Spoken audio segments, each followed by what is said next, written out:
Welcome to Let Me Fix This. Enjoy the video. You start by opening the archive so you can move messages back. In Outlook, check whether the archive is an online archive or a local PSD file. This changes where items live. Once done, expand the left folder pane and reveal the archive mailbox, or go to File, Open and Export, Open Outlook data file to mount a PSD.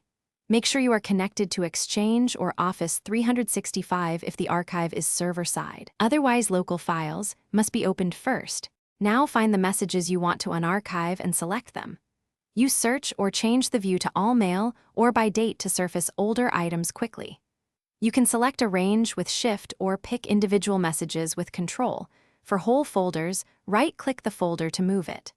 Then drag selected messages from the archive into your inbox or right-click, choose Move, Other Folder, and pick the destination. This preserves metadata and keeps thread context intact when restored. Finish by confirming the messages arrived where you placed them. Open the destination folder, preview a few emails, and run a quick search to ensure index updates. If restored items don't show, close Outlook and reopen, or remove and reattach the PSD file to refresh the folder list. If the archive is server-side and you can't move items, make sure retention policies allow restoration, and if needed, contact your Exchange or Office 365 admin for permission or logs to resolve the block.